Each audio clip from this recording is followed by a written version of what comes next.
Pursuant to Governor Baker's March 12th, 2020 order suspending certain provisions of the open meeting law, members in any meeting of a public body, this meeting of the Great Barrington Board of Health will be conducted via remote participation to the greatest extent possible. Specific information and the general guidelines for remote participation by members of the public and/or parties with a right and/or requirement to attend this meeting can be found on the town's website, townofgb.org. Committee members and members of the public may attend this meeting in person or remotely. Instructions for remote access. I strike that. Committee members and members of the public may attend this meeting virtually only. I think there are some typos in this introduction. Instructions for remote access can be found at the top of this agenda. Every effort will be made to ensure that those attending remotely, which is all of us, can access the proceedings in real time via technological means. I thought that seemed a little cumbersome. With that being said, it's 6:38. We will call the meeting to order. The roll call vote. Dr. Ruby Chang. Here. I am here as well, Michael Lanu. We are without our other member, Peter Stanton, but we expect him to join with us shortly. We do have a quorum, so we can proceed. First order of business is approval of minutes from January. And if I don't have anything to add about those. Okay. Yeah, Stacy Ostro is still doing our minutes, and that's a great help to the health department at the moment. So I think she does a pretty good job. Yes, definitely. I think she's still doing double duty over in the Conservation Commission office too. Yep. Maybe even the select board too. Oh, is she there as well? I think so. Okay. Well, I just wanted to look. They're in the shared drive, are they not, Rebecca? I will double check.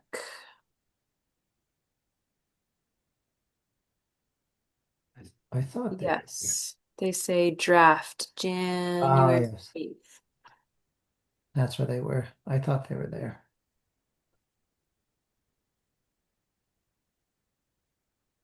Right. All right.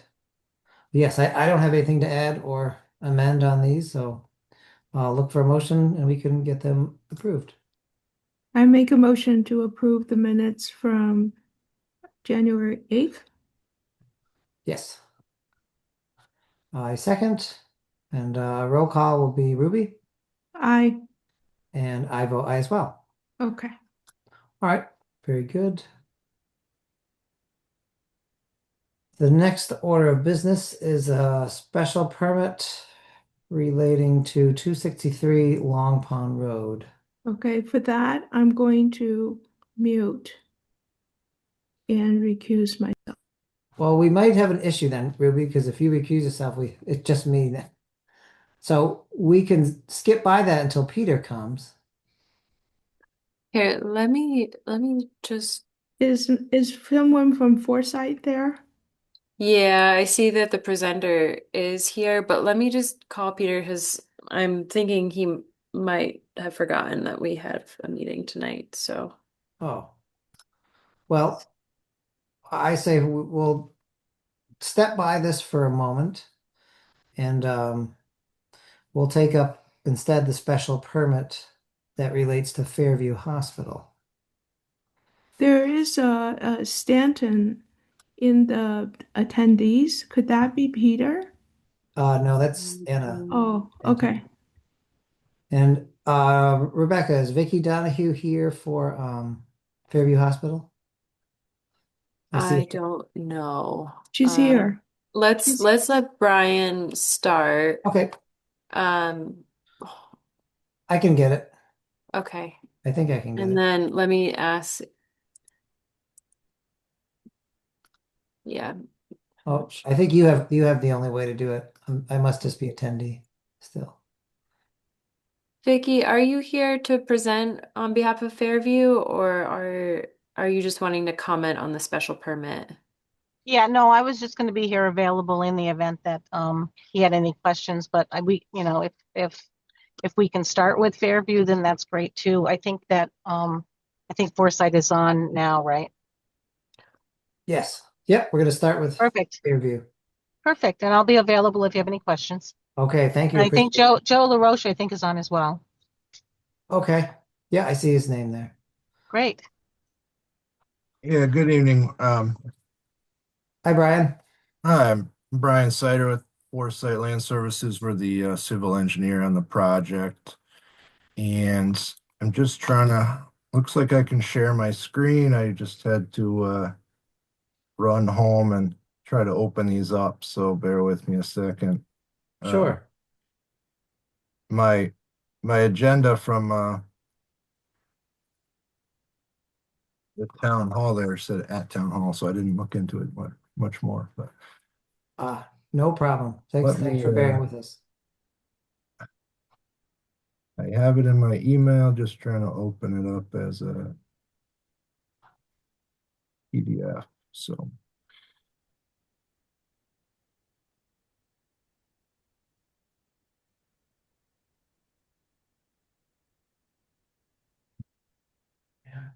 so anyway, the idea, the special permit is for an addition on Fairview Hospital.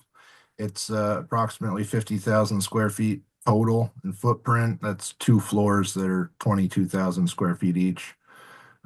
It's connected to the existing hospital by 2 wings at the ground floor level. So the upper level of the new addition would be connected to the existing first floor. And here, let me share my screen, try this. Oh, it says I need to request to share. Be able to now.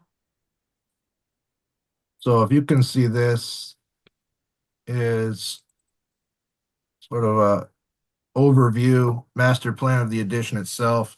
It's on the east side of the existing building. So if you can imagine where that existing driveway is on the right side of the hospital, it drops off sharply downhill. So the addition would be built into that hillside where the second story would be level with the existing hospital ground floor, and then the lower level would open up here onto this new parking lot, which is currently there's a field there.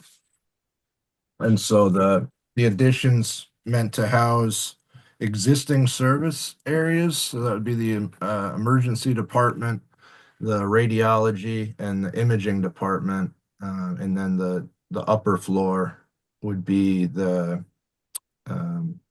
surgical. So your operating rooms, your day surgery. And so the idea with this addition is that it's not adding any new services, it's just relocating ones that are in the existing hospital. And what I wanted to open up for you is we have this also, which is your elevation. So if you're looking at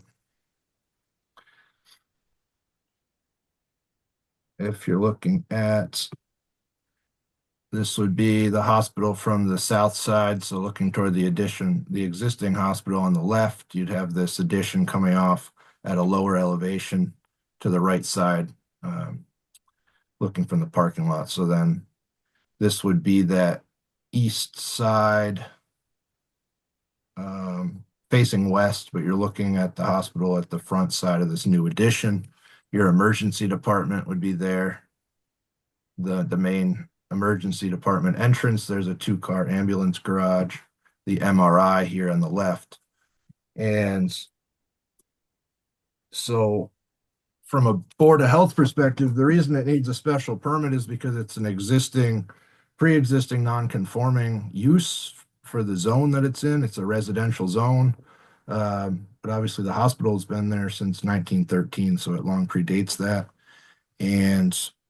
But because of the expansion, it requires a special permit through the Board of Appeals. So that goes through the Board of Health, goes to the Planning Board, the other departments for comments. So I'm happy to answer any questions you might have about it. Again, it's not an expansion of use, so the daily, in terms of water flow, the daily calculated flow is the same, still 25 beds with the other services that the hospital provides. They're just relocating it from the ground floor into this new addition and sort of an expansion on just the size of those operating departments.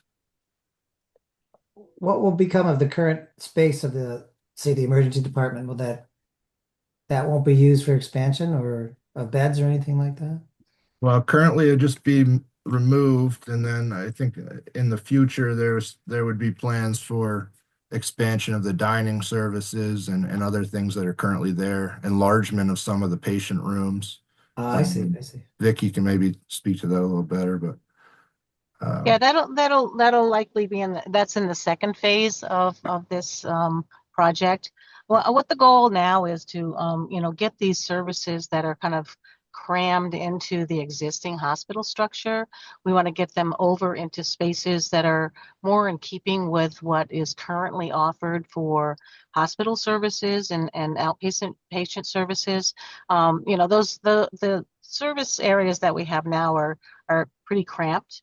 Mhm. So the desire is to get them available. There's going to be two connectors to the new part of the structure.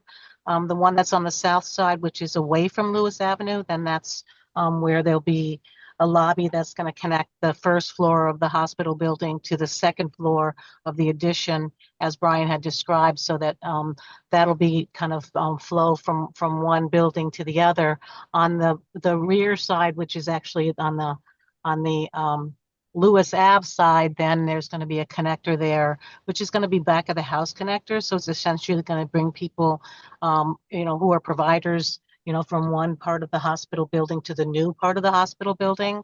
But Mhm. it's really an expansion of the space that's available for these critical services to bring it, into the standard of space availability and functionality that you have, under the new type of hospital build out.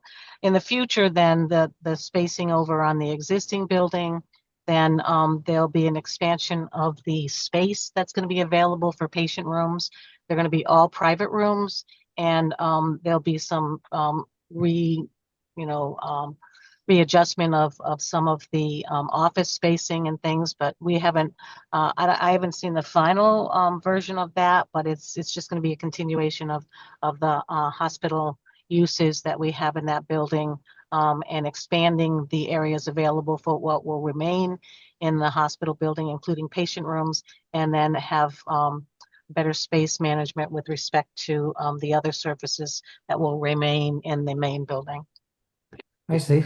Vicky, if I may add, thank you. If I may add, one of the important points of this addition is it allows us to expand the emergency department that currently lives up in that far northwest corner of the old hospital to give us, expanded treatment rooms, behavioral health rooms. One of the biggest benefits as well for the campus itself is that service vehicles currently have to come off of Lewis Avenue and travel to the west of the hospital on that back road, and then have trucks come into the patient parking lot and then back up to the loading dock that exists right now on the south side of the hospital. My intent is to take the old emergency department and turn that into the storage and receiving area so that those trucks can back directly up to that side of the building and then exit directly back out onto Lewis without having to travel through the patient parking lot. I see. Okay. The parking in front of the emergency room gets pretty slippery at 2 o'clock in the morning when you're going in for a delivery. So, It truly is, and this will benefit us substantially because the parking lot that you see in this rendering that Brian has up is a flat surface parking lot, and there'll be elevators directly from the emergency department right up to the operating room suite in that same new building. Great. it's really wonderful. It's really Long it's time amazing. coming, right? Yes. Right. It's a long time coming when you have to go to the ER at 2 o'clock in the morning and try to find your way to your parking area. For sure. Yeah, it's great. I think it will really make it more efficient, the emergency room, to have more space there. Especially you need spaces for pediatric patients too, which you don't have. Um, so that would be great. I just have a question about the construction phase when you are going through that. As you well know, that your neighbors are fairly close by. Do you have any stipulation of noise during construction to make sure that we're not disturbing the neighbors too much? Is there a noise ordinance? Our intent in this condition is to be anything to do with the actual site work.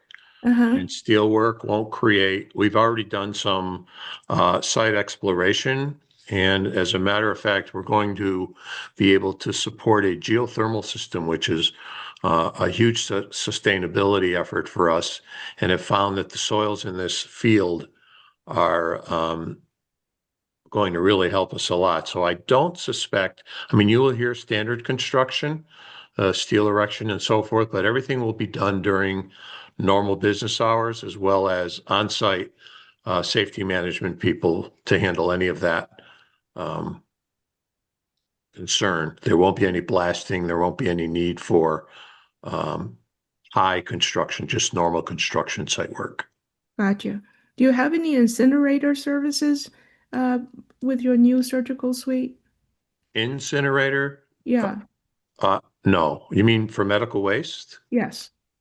No, we will still send the medical waste out as we do with a third party. Okay. That's great.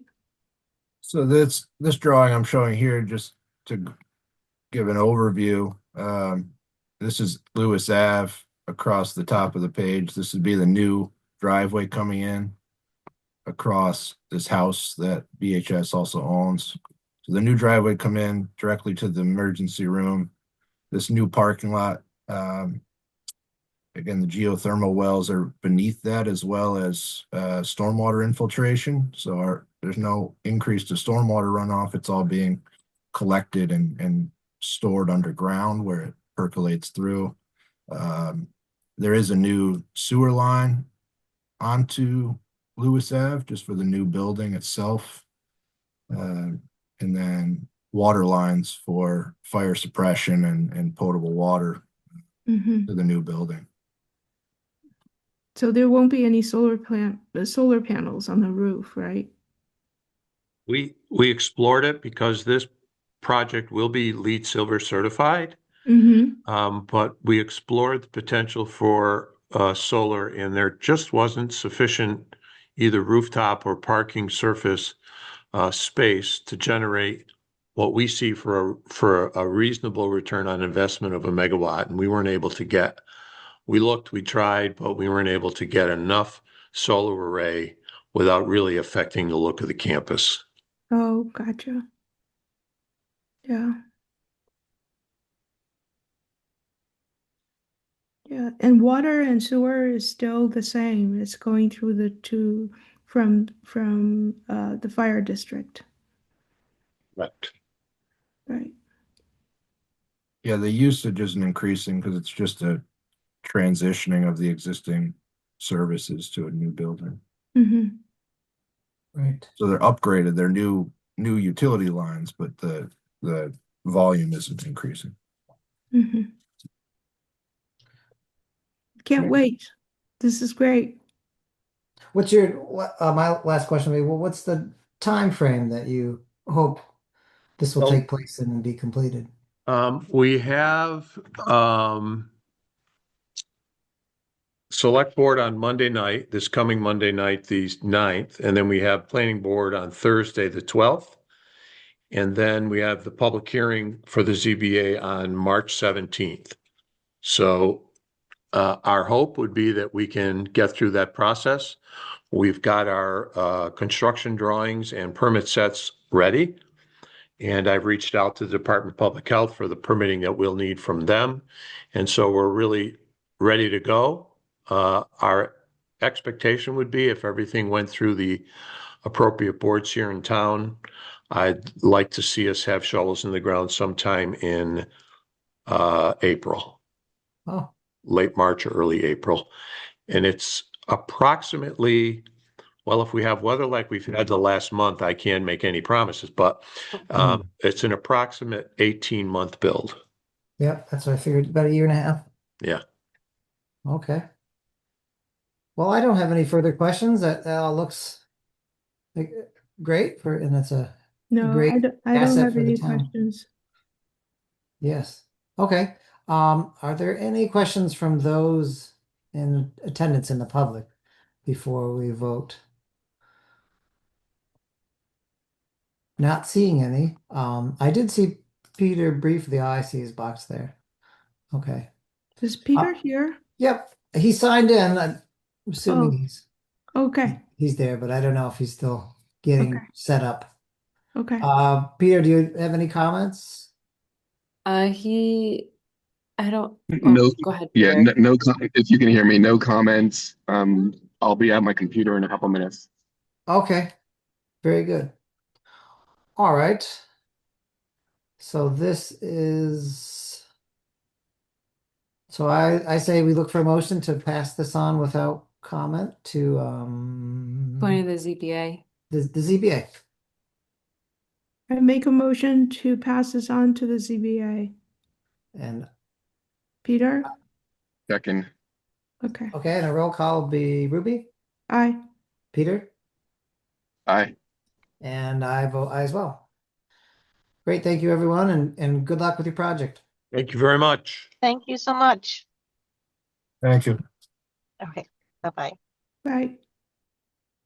All right, we'll circle back to the special permit for 263 Long Pond. Ruby, is that your address or you're just name? I'm a butter. Oh, okay. That's what I thought.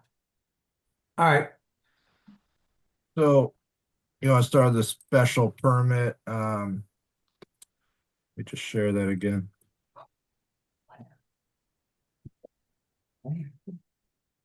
So yeah, Brian Slater again, representing Bill and Marla Sherman. They're the owners of 263 Long Pond Road, which is this house here on the west side. It's near Long Pond, down the other end of the hill, but it's about 800 feet to the other side. Actually, if I share this page 2. So this is the total property, 32-acre property there. There's an existing house up near the road. Long Pond is here on the western side of the property. It's actually not on the parcel, but borders it. And so the special permit, which is separate than the septic system construction permit. The special permit is for renovation of the house because it's another pre-existing non-conforming structure because it's 3 feet within the front setback. So instead of that, I think it's 50-foot setback, it's 47 feet. From the Correct road? me if I'm wrong. Yeah, so it's just, this is the I see. house Okay. built in 1760, somewhere around there. It's a very old structure, the original house, but it's within the front setback by about 3 feet. So if you see where this well is, that's the front Yep. setback. See The it. house is 3 feet within that. So we submitted a special permit to the ZBA for renovations to the house because the gross floor area is increasing by more than 25%. And that requires a special permit, even though it's a pre-existing non-conforming use. We're not increasing that non-conforming use in any way. And then separately upgrading the septic system because it failed when they purchased the property. So the proposed addition, you see this is the new proposed addition off the north side of the house. Some expansion of a screened-in porch and the addition of a mudroom. And again, the special permit is really because it's a non-conforming house in that it's 3 feet over the front setback. But again, it goes through all the boards looking for comments to the ZBA. So So that's the only reason you're here tonight for us. well, that's the only reason I'm here for this special permit. I also separately submitted the construction permit for the septic system. Right. Yeah. You're not requesting a variance for that or anything. That's all standard procedure. Correct. I think there Okay. was some questions about that. But in terms of um, the special permit, I don't think there's really any Board of Health concerns. Yep. So Okay. And you've seen that septic site design yet, I Rebecca? have. Yep. As And then Brian said, there's some questions related to the application as submitted. But we can work that out separately. If you don't have any immediate questions, I just want, is Brian, can you zoom back in on that well? the well by the That one house, there. Yeah, is that the only well servicing the house? that is the existing well, yes. Okay. Yeah, it's And about that 3 feet. well will service the barn too? Well, the barn has no, the barn has no utilities. So there's a Okay. proposed garage, but that has no sewer or water. It's Okay. just a car garage. Okay. Um, And I but saw that that, the cottage is being demoed, so well, yes, so it does service this guest house that's here, which is proposed to be demolished. Well, mhm. there's a new guest house proposed, and I assume that the well will serve that, the existing well. Okay. I'm sure you know this, but we also have a well permitting application. So if it turns out that that well doesn't provide sufficient water for the additions and then maybe this new guest house, just a heads up, there's also a Board of Health well application. Yep. Um, I think the assumption was that it's serving the existing guest house being demolished and there's a new one, but certainly we test the flow volume to make sure. Okay. Yeah. one question, how, with the well being situated where it is, and with your proposed new mudroom and addition, does that impact well setbacks? Or I know that the structure is obviously pre-existing non-conforming, but how does that work with new additions proposed? Does that come into play? I don't think so because it's not becoming any more non-conforming. Okay, In other words, the house isn't getting any closer to the well, right? Or yeah, the driveways or anything like that. yeah, So okay, it would just be trenched probably around the house down to this guest house. If it was determined that this well doesn't have sufficient capacity, then maybe a new well would be required, right. but we haven't done that pump test. I just wonder, before we get into the septic permit, do you need a motion on the special permit? Or Well, is we're it not talking to about the say? septic permit tonight. Well, I just mean for the special permit, do you need to make a motion that there are no comments to ZBA, or is it just Well, usually Yeah, I we, we've think the reviewed Board of it Health and will still, I think they might still have some questions and then I think there are folks in attendance that might have comments on want to make comments on the special permit before they vote. okay. But just to be clear, for the only reason, I mean, we're not talking about, the only reason this is here before us tonight is because it's the special permit process, and that is only because of a 3 foot setback. The well permit is being permitted aside from this special permit. And in terms of our purview, there are no other obvious issues in terms of what we usually look at. Would that be a correct statement? We talked about the well, we talked about the septic.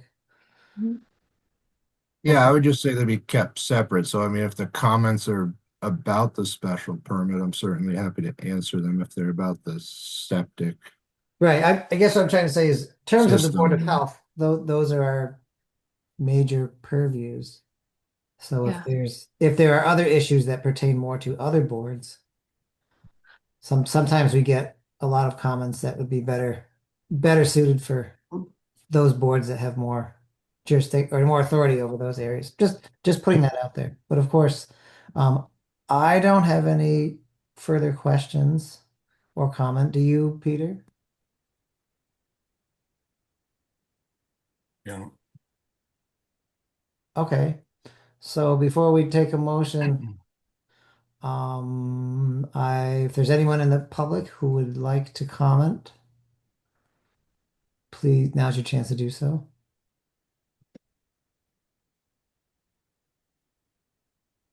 Please raise your hand on Zoom so we know who to promote first.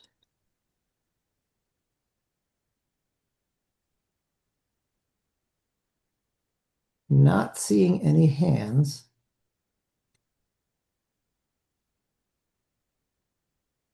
Jan, did you have any comments?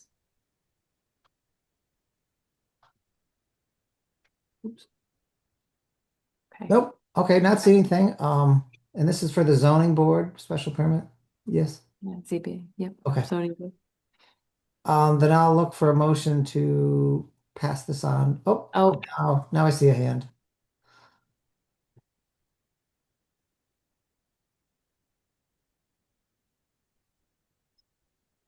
Hi, it's Jan Wojcik, 253 Long Pond Road. I'm in a Good evening. butter. Yes, good evening, Ann. Evening. I guess my question had to do with the plan that's shown there doesn't show where my well is, but I can tell you that my well is a hair over 300, over 100 feet from the proposed septic system. And if you look at the area at the reserve area, that's probably within 100 feet of my well. And my well being a challenge in terms of having to be set down over 600 feet, had to be fracked. And considering you've got a large property with over 32 acres, I have some concerns about their septic system being so close to my well when there's no lack of more appropriate areas on the property for putting a septic system that could benefit them and myself as well. Okay, that's good to know. Brian, any reason that site is chosen in particular, or Yeah, well, I will address that. It just came up today that I was told that there might be a conflict with the location of the well. When I did the perk testing in this location, because it's suitable soil, Mhm. and we needed the gravity flow downhill, um, we chose this location and we did check to see over the stone wall, is there, I didn't notice a well within a close proximity to that stone wall. So I will say it's 74 feet from the closest property line to the proposed system. I did tell Rebecca I'll need to confirm the reserve area. Is this less than 100 feet to a well? I certainly want to, within the Title V requirements, I would need to make sure of that. So if Mhm. it turns out that it's less than 100 feet, we would shift it. Mhm. Um, we're working within the constraints of where we did the perk testing. And we did the perk testing in that location because it's the closest to the house that perk um, had an acceptable perk that also allowed us a gravity flow from the existing structures, including the guest house. There was a perk test on here west of the house, and that failed. So we were originally looking here where the existing systems are, if we could put a leach field in there. Turned out that wasn't possible. So um, the only alternative to this location was really continuing to go downhill. So you get longer trenching, you have eventually you run into a wetland. It's about 500 feet, but so that's why it was chosen. I thought there was no wells within 100 feet. I do need to confirm that. So I think that's why we had asked to continue it. We'll make sure of that. But my impression was that it was greater than 100 feet from any wells. Okay. And moving to the north is not an option? Moving it to the north, um, well, at this point, it would require new perk testing. Ah, But I suppose it's plausible that that soil would be suitable. hmm. I guess I would feel, given that there is a well there, it would it would make me feel better to be able to move that more towards the north, just even over the long term. If that's the soils are good there and you're not stuck that way. I can understand not wanting to move it down the slope farther. Yeah, well, my intent now is to confirm what the location of the well, and then we can certainly shift it away from that to make sure that it's, meets the requirements, Okay. Okay. including Um, the reserve area too, if that's a problem. yes. Now the reserve area, that's just for It's just, possible future. yeah, Yeah, it's just a so requirement for a system upgrade in Right. case the original system ever did fail down the road. Right. Right. Okay. So as long as that reserve area was beyond, does that have to meet the same standard? That has to be beyond the 100 feet? Yes. Yep. Yes, right. Okay. Well, then I suppose we can still look for a motion to pass this on with a comment being that the proposed septic designs, I mean, it's kind of a stating the obvious. There has to be compliant. I guess my only comment would be that system, if it can be moved as much to the north as possible, that would be beneficial, I think, in the long run certainly for the butter. Um, so that would be my only comment, but I think Right. that's encompassed in the septic application itself. yeah, you've reviewed special permits before that needed septic or well permits, but Yep. hadn't yet applied for them. And I think the Right. language that you used in those circumstances were just that the applicant obtained the necessary septic and well permits and that they're authorized by the health department. So we have an application. It needs some tweaks, it needs some edits before we approve it. But if you wanted to include language to that effect in your motion that you pass on this special permit to the ZBA, just with the comment that the applicant obtain septic permits, the proper septic permits from the health department. Okay. Yeah, That's I think certainly before we even get to the ZBA meeting in March, I think we can certainly address that. So it should be resolved by then. okay. All right. Peter, do you want to make a motion? Yeah, I think I'm clear on the motion except for the wording around what do we want for the septic follow-up. I think it just could be as simple as that uh how would I The say it?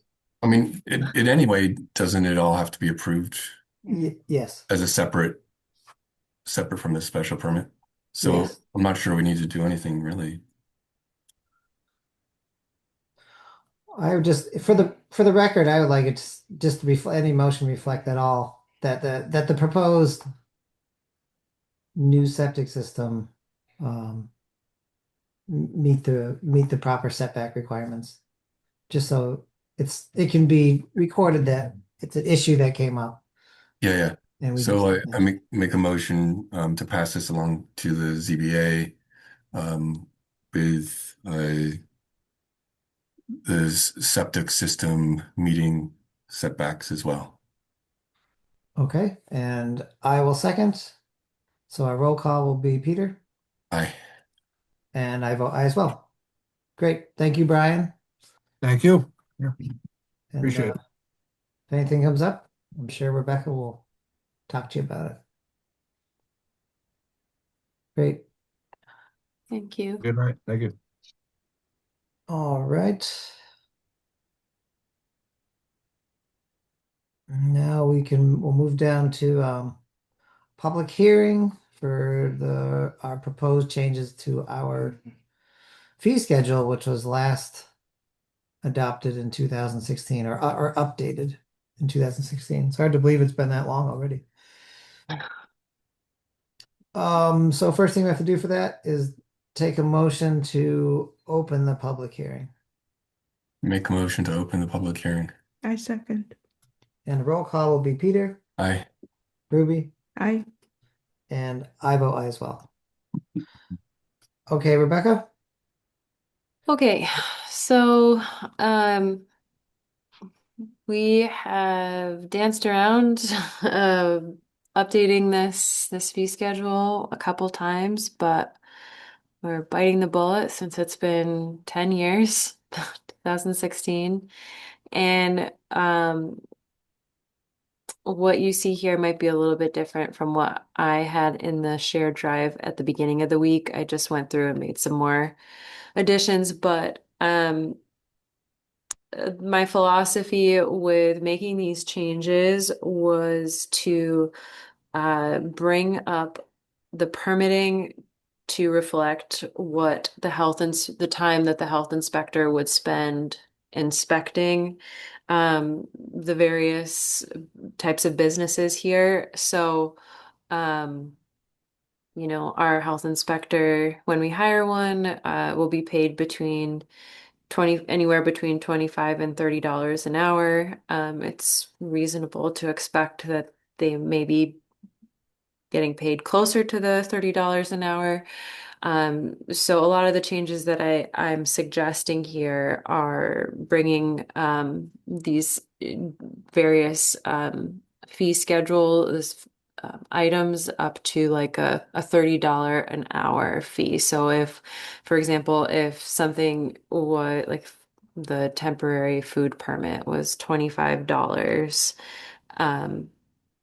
for a permit, the temporary food permit, we're inspecting just a one-time deal, usually takes about an hour. So I'm suggesting that that one-time permit fee be brought up to $30. So that was the philosophy there. I did ask Pittsfield for their fee schedule. They did the same thing last night at their Board of Health meeting. They were revising their fee schedule. I can share it with you now so you can see comparables between us and Pittsfield. There are not many differences in our fee schedule and theirs. I guess before I do that, do you want to go through what I've proposed here line by line, or do you just want to, I mean, if you've had time to look at it, do you want to just popcorn ask questions?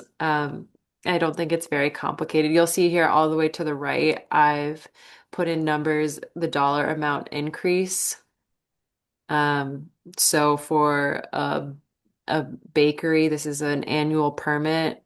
Currently, we're charging $50. I'm suggesting bringing that up to $90 because a bakery would probably need to be inspected 3 times a year. And like I said, I'm trying to bring that in line with a $30 an hour wage for a health inspector. So, assuming that an inspection takes an hour and we're inspecting them 3 times a year, that's where I'm coming up with a $90. Um, Same for catering kitchen. Anyway, I can go down the list, but if you have any questions, just ask them or we can go line by line. What would you prefer? Rebecca, there are some parts that are blank. Do you mean to still fill those in, or are you retaining the old charges? Yeah, if there is nothing in the line, I'm not suggesting an increase to Okay, that permit fee. okay.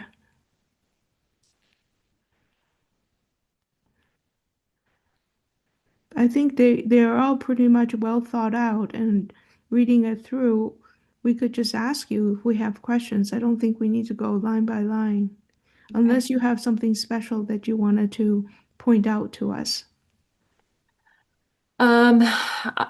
Let's see. Yes, just one thing that I want to bring to your attention is this fee, housing inspection and extensions to a 30-day compliance period. Um, we d we don't charge for housing inspections at the moment. There's a morality to that. If someone calls and is having issues with their apartment, I don't want to penalize them for roping in the Board of Health. And vice versa for landlords that just want to make sure that their apartment is up to code. I don't, I can't come up with a good way to charge fees for that. Maybe if there was a pre-rental program, then we could charge for housing inspections that way.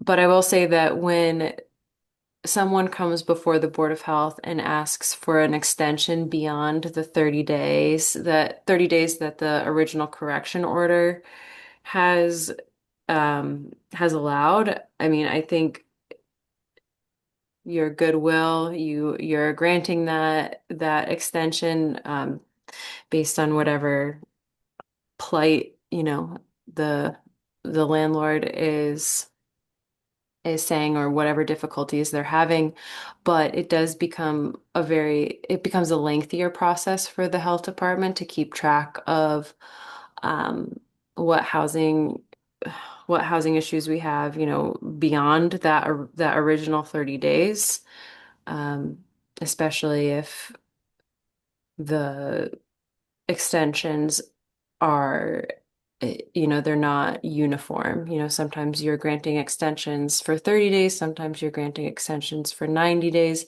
It just it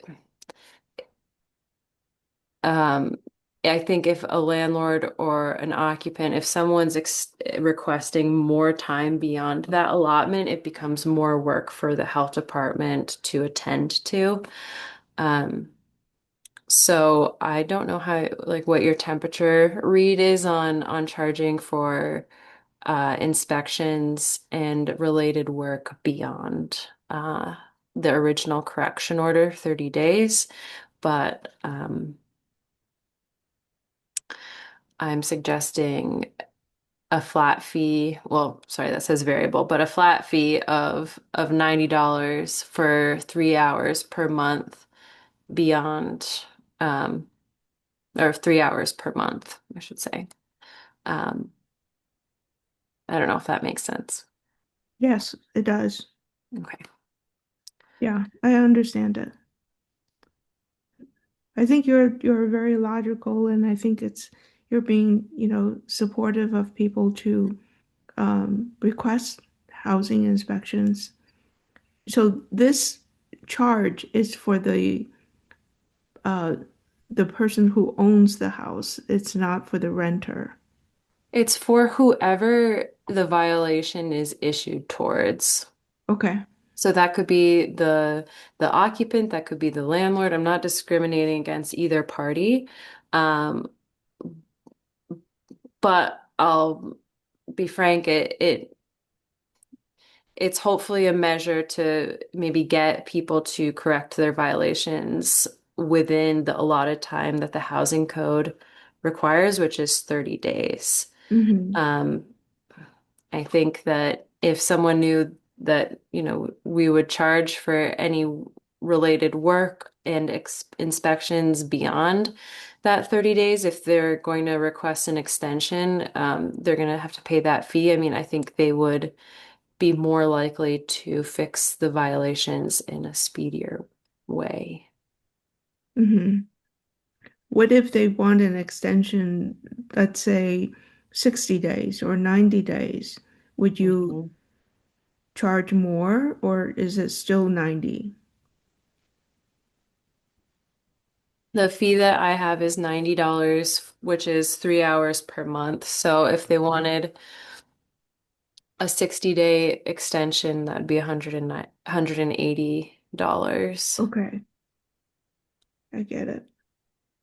So I'm just wondering about the approach to these increases, and I'm wondering about um how we can take steps towards paying somebody a higher rate. And I understand doing this alone wouldn't be enough, but I'm thinking if we're kind of attaching an amount per hour and some hours to these different processes, why we wouldn't use a higher number with the idea that we would be getting closer to being able to hire somebody at a rate that they would stay. Well, the health department is not, all of our permit fees and inspection fees just go back into the town's general fund. It Okay. doesn't go back into the health department to supplant or to bolster our particular budget. So, last year we approximately raised $41,000, $41,500, um, $41,500 in fees, but that just goes back to the town. So, I mean, I think that was part of the impetus for this exercise is, how do we increase our fees? So even though, all of this money is going back to the town at large, maybe we can use this as an argument for asking for more money in our health inspector salary line to maybe retain someone. So for example, like if I go before the finance committee and I say, hey, I'd like this amount of money for our health inspector, and I can, point back to the fact that we've increased our fees by X amount and um, that increase is not necessarily going on the tax roll. It's going to be recuperated by some of these fees that the health department has increased. Yeah. So should the rate that you're using to come up with these numbers be closer to 50 instead of 30? Well, we just posted the health inspector, reposted the health inspector advertisement, and it's still $25 to $30 an hour. Except that if we had a year behind us of a higher rate, for the permits, and we're trying to make the case that you were just trying to make to the town manager, that if we had 60 or 70,000 that we had brought in, that we might be able to get proper pay for that second agent. Yeah. Oh, can I If just there's an appetite for that, um, it's kind of a balance, I Yeah. agree with what you're saying, but at the same time, I don't know that the people paying these fees, it would just maybe, I was thinking if we increased it by 5, 10, $15 initially, and then maybe the following year brought it up another 5, 10, $15, um, it would be easier on the businesses to pay the increase. Um, ab- Absolutely, and I'm kind of just poking the bear a bit, but I do think that in the end of the day, for most business decisions, we could probably go through and be a little bit sensitive, but for most business situations, these are still nominal numbers, and they're, for individuals, and when we get into tenant and landlord issues, that's different. But if somebody's building a commercial kitchen, um, this is peanuts in the picture, and I don't think the difference of $100 or $200 is gonna be a concern for anybody. Rebecca, just to clarify, the health inspector that we are looking for to replace our previous one are you looking for someone with some experience or are you looking for someone who have no experience? Some experience. I don't need the person to have all of the experience. I think this job is very learnable, and between local organizations and state trainings, like there's plenty of opportunity to get all of the required knowledge on the job. However, there is a state requirement now that all health inspectors have a bachelor's degree. Um, I have mixed feelings about that. Um, I have had relatively good success getting pulling people from the food world, the food industry.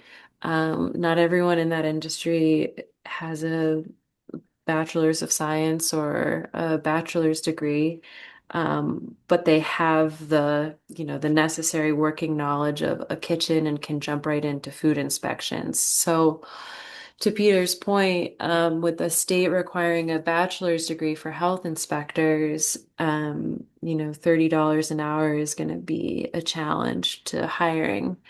Um, it's good to have education, of course. That's probably the reason behind it. But in terms of practicalities and actually hiring somebody, I don't know. I think it's going to present a challenge. So yes, to answer your question, I'm looking for someone with a little bit of experience. I don't think for that wage I'm going to get anyone with all the experience. Hmm. Is this a part-time job or is it full-time? It's considered full-time, but Uh-huh. it is no more than 35 hours a week, but it's full-time in terms of getting all of the health insurance, paid time off, all the benefits. So it's more attractive Yeah. for people who need health insurance. That's getting more and more of a squeeze on a lot of people. Um, I got it. Going back to the charges that Peter had Hmm. wanted to go up. Hmm. Um, I don't have any problems with what you're doing right now. I think it's a reasonable raise.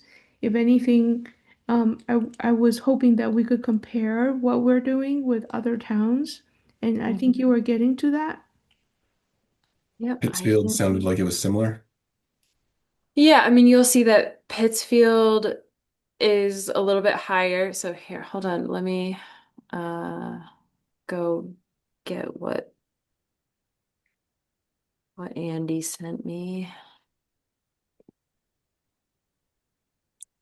I mean, I'd expect Pittsfield to be a little bit higher anyway, but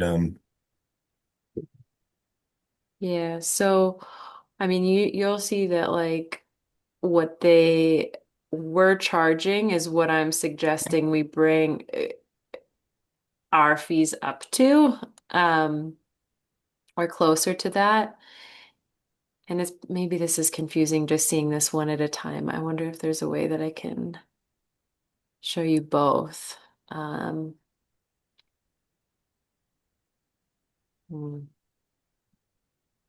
You probably can't see both ours and Pittsfield's at the same time.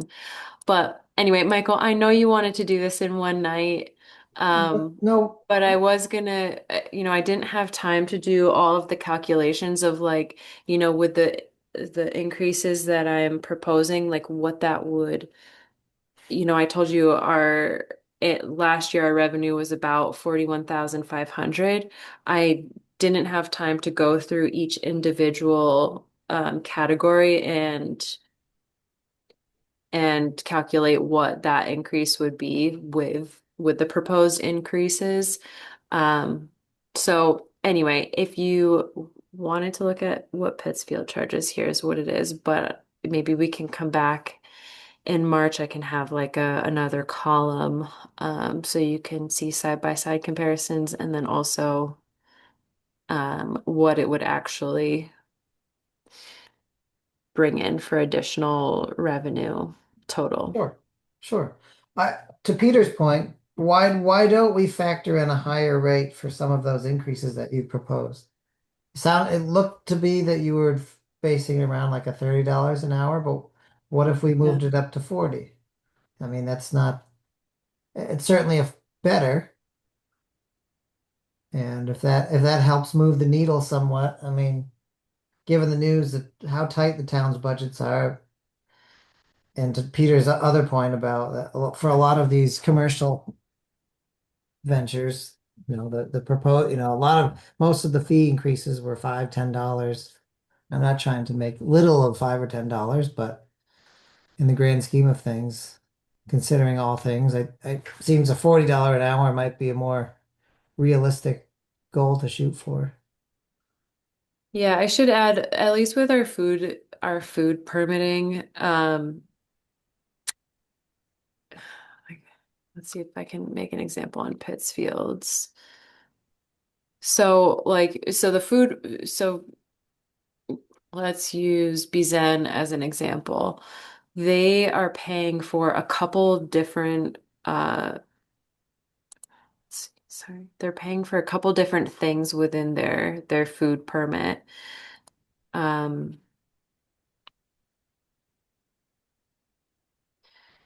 so like Bizen would be paying for a large food establishment, $225, plus takeout, which is $25, plus catering, because they do annual catering events, so $75. So their annual food permit is incorporating a couple different things on this fee schedule. So Mhm. while it's $5 here, $10 there, on any one permit, it could be, like a $50 increase with all of the things that they apply for each year. Mm-hmm. Yeah. I understand. Oh. How often do you go for, is it once a year that you get a permit and you go for an inspection? Uh, Using Bizen as another example, so we have a rating system. And so if a restaurant it's rated 1 through 3, 1 being the least, they're preparing the least amount of foods, they're preparing the least hazardous foods. It's just like heat up and go, whereas a 3 is full food service. So if someone's rated a 1, they only get inspected once a year. If someone's rated 3, they get inspected 3 times a year. Um, so at minimum, those higher rated food establishments are getting inspected 3 times a year. But if there are violations or there are things that they need to fix, then we'll come back for a subsequent inspection to ensure that they've um, corrected the things that we discussed.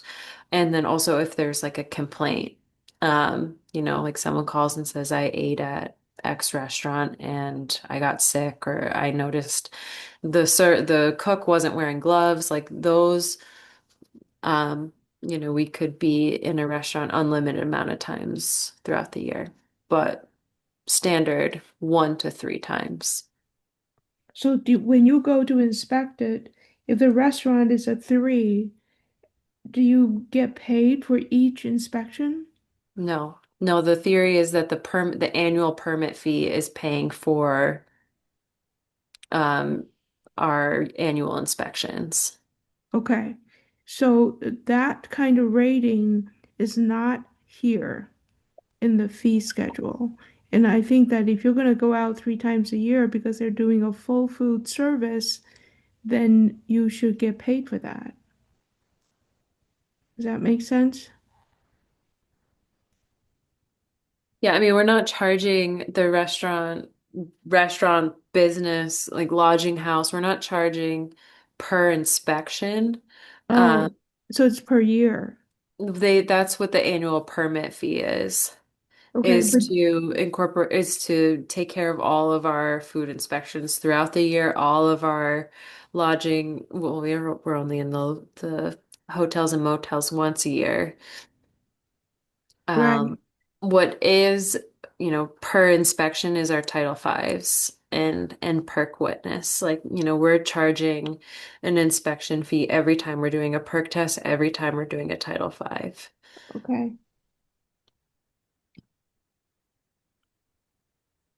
So, so if you're going out 3 times a year for the level 3 food service, then I think they should be charged more. Right now, you're comparing it to small, medium, large, and banquet sized. It's based on seating, yeah. Yeah, but you only go out once a year if they're only selling salads and prepared food versus, and they could have a banquet size, they just don't prepare all foods. Do you Mhm. see what I'm saying? Is that Yeah, so you want to match the fee schedule with the risk rating? yes, Okay. yes, As opposed to the seating, yeah, like occupancy. yes.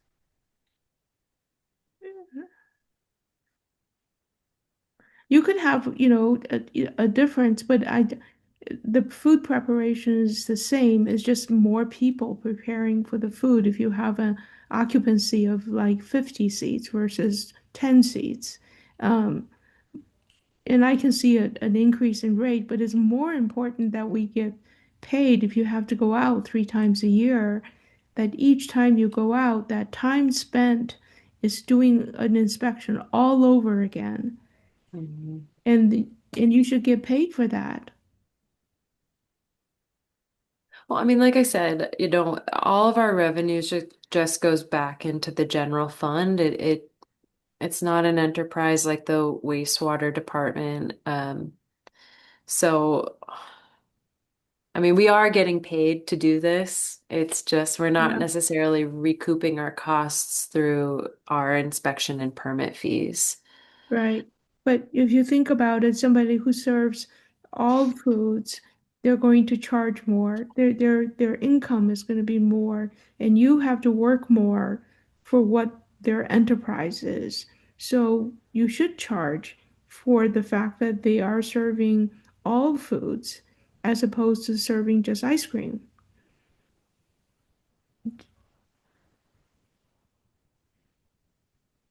Yeah. And for example, like Bizen, they're serving like raw fish.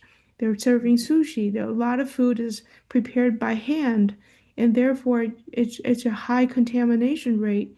If your rice is left too long, you can get Bacillus cereus, and you can have Mhm. wicked diarrhea within hours. So this is a high risk. Those high risk restaurants need frequent checkups.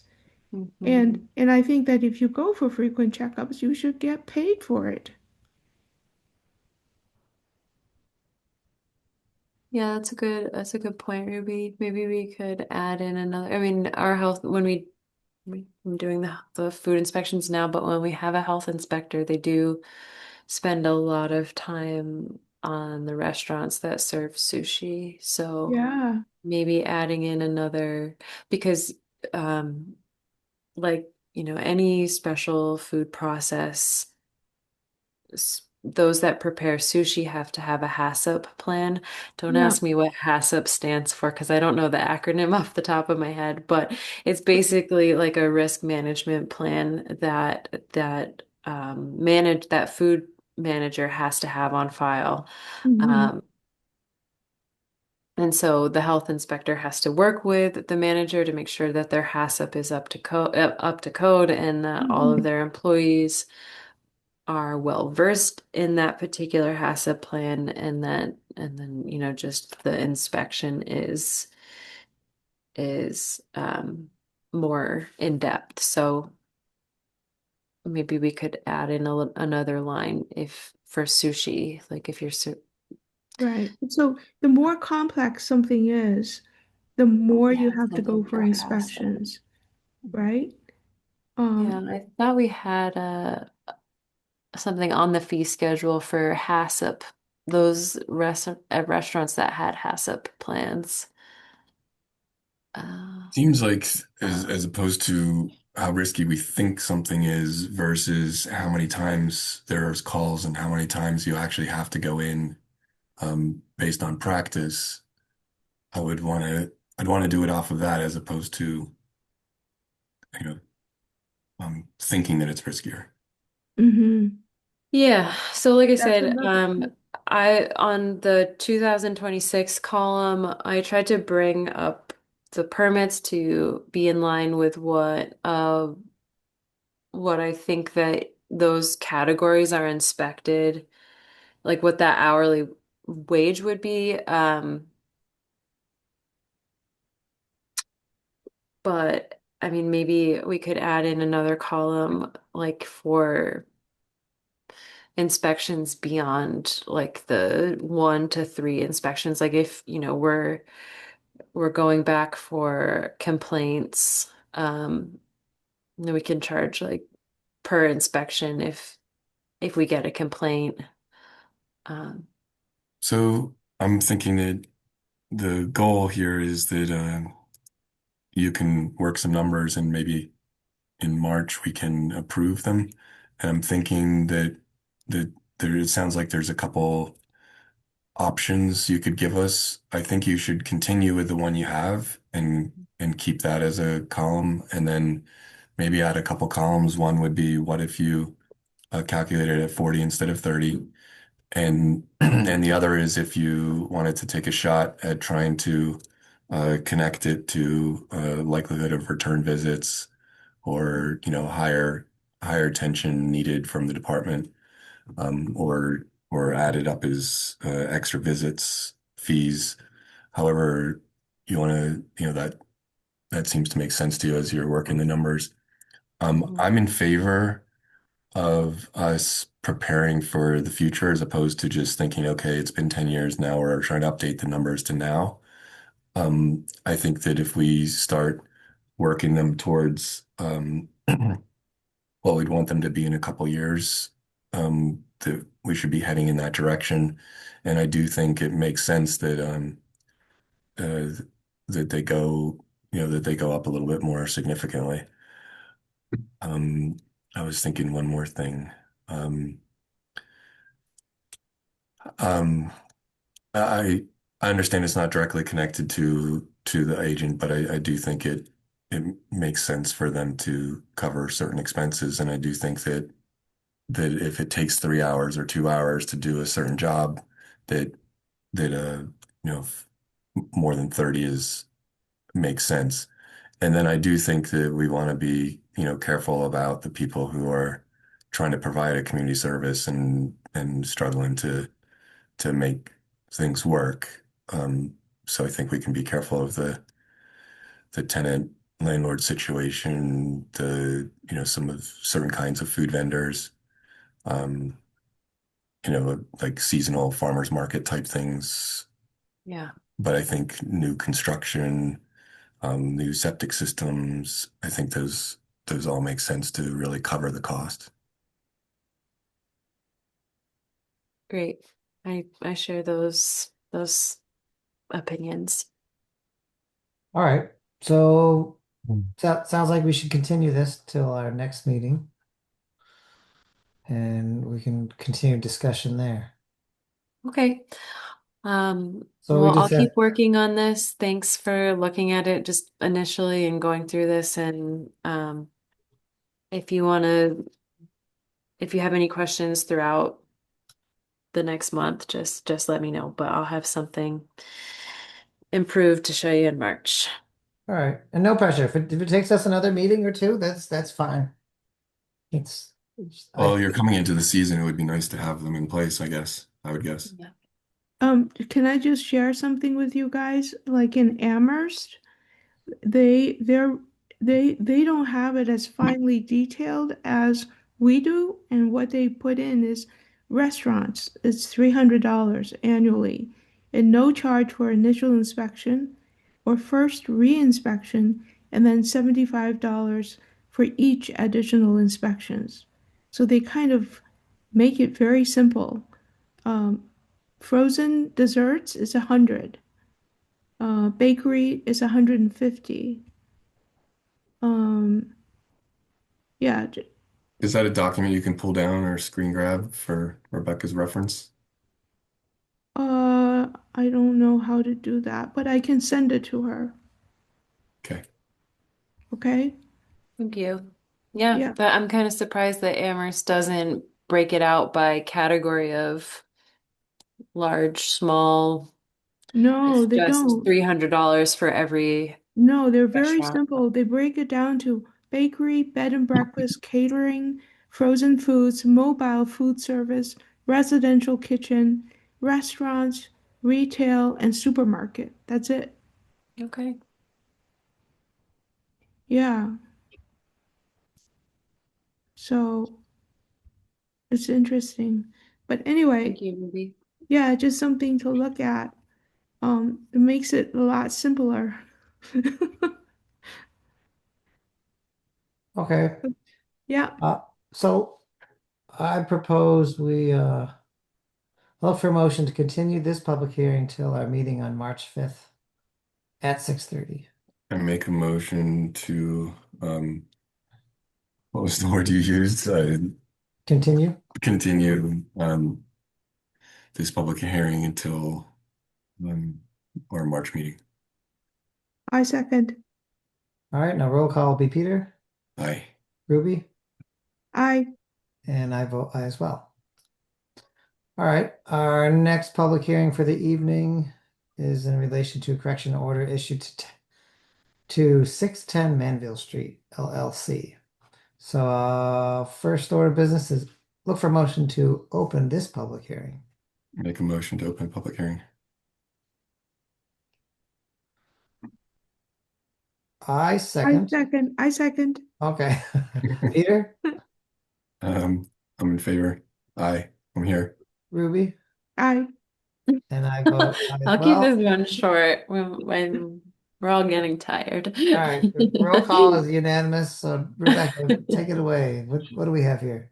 Okay, so I did an inspection at 4 Manville Street about a month ago. Now it was the beginning of January. It's that big blue multifamily building right on the corner of Manville and Main Street. Oh, yes. Um, it kind of looks dilapidated from the outside. The inside is not so bad, actually. Um, so we wrote a correction order, and one of the things, I said I was going to keep it short, so I'm not going to show you the whole correction order, but I can put that in the shared drive. Can you see this picture? Yep. Yes. Okay, so the representative owner, someone on the owner's behalf emailed and asked for an extension to this particular violation. And also there's some front steps that are equally in disrepair. You can see the concrete's cracking. There's another picture I can show you. Yeah. So you can see the walkway is also a tripping hazard, and we cited this as a violation. And the front steps look just the same. So they are specifically asking for an extension till May 1st to do this concrete repair on this back egress as well as the front egress, Okay. Makes sense. Yep. because of just the weather. Yes. So. Absolutely. And Can that's you the only thing? can you ask them to put up a sign to say uneven pavement, watch out for, like some sort of sign to warn people Yep, I can ask. as part of the extension? Yeah, I mean, there are other violations here. I mean, like the housing code says you need to have graspable handrail, on, there's one missing from the front steps too, and then there's no illumination. There needs to be illumination for all egresses, entrances. So, I mean, specifically, they're just asking for the disrepair of the concrete walkway and steps. Mm-hmm. Um, they still need to address the other violations that are here. Um, but yeah, I can ask them to put up a sign. Yeah. Okay. So you Yep. guys know the drill. You just have to Yep. authorize the extension within the public hearing, and they've asked to for May 1st. So May 1st. Okay. I don't think you need to set a certain day amount. You can just say May 1st. Okay. All right. Well, if there's no more comment or discussion from the board, um, we have to hear public comment. If there is any, is there anyone who would like to comment on this particular issue? We only have one person in attendance at the moment.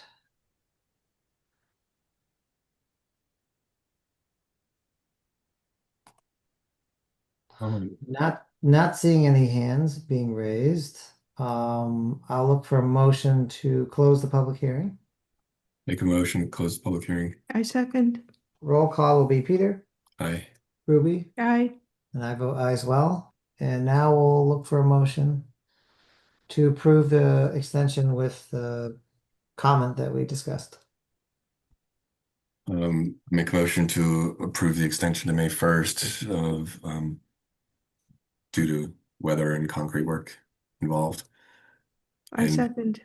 Oh, Did do sorry. we also want to add some signage, or is that not Yes, important? yes. Yeah. With the addition of warning signage for uneven walkway and stairs. Mhm. I Okay. second. Ruby seconds. Roll call will be Peter, Aye. Ruby, Aye. and I vote aye as well. All right. Department updates. What do we have? Just two quick things. We usually have our annual rabies clinic around now. We're starting to plan. In years past, we've had it in March. Last year, we actually had it in April or May, and I thought that having it in a warmer month helped attendance. So I'm going to do the same thing this year. And that doesn't, unfortunately, that doesn't line up with the dog licensing deadline. I think dog licenses have to be in by April 1st, but with rabies vaccination proof. But I just think if Bill Maher is volunteering their time and their rabies vaccination, it's nice to have it be a packed clinic for them. So, and worth their time. So I'm gonna try having it in May and or June this year. So Okay. more on that in another time. And so yesterday I had a nice phone call with one of the board members of um, Pittsfield's Board of Health, and his name is Jeff Lepo. I don't know if he is the chair or, um, but he wanted to make a connection between his Board of Health and the Great Barrington Board of Health because the better part of last year, they've been focusing on what to do with the public health issue of homelessness in Pittsfield. And they've spent a lot of time working with various organizations on what the best public health approach might be. Obviously, there are a number of public health concerns to homeless, to unhoused encampments. You can imagine what types of public health concerns we might have with large encampments, but luckily, Great Barrington hasn't had that as a frontal issue. I mean, I know it's happening in Great Barrington, but at least not. Um, it's yeah, it hasn't presented it to be a public health uh issue at the moment. In terms of like sanitary water and sewer. Um, so Pittsfield's really strategizing on how to help and how to um, decriminalize homelessness, and it was really just a conversation bridge to see like maybe we should be working together across jurisdictions because as you can imagine, homelessness isn't just like doesn't stay within the borders of one particular town. It's a very transient community. It's a transient population. So um, I think Jeff's intention was to maybe call one of you at some point to get your thoughts.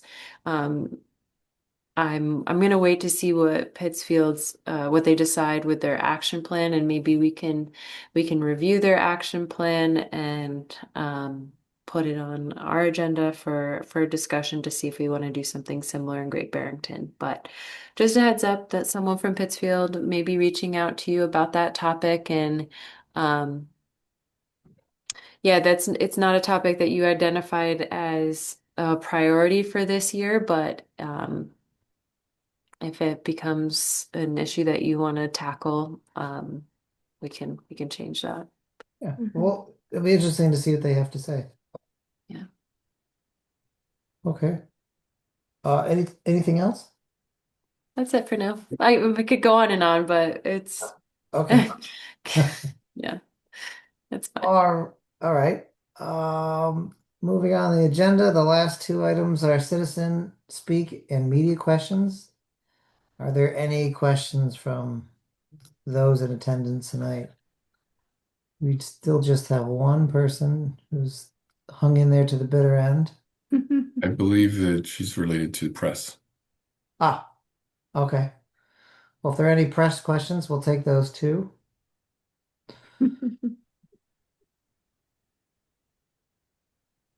And I'm not seeing any. All right.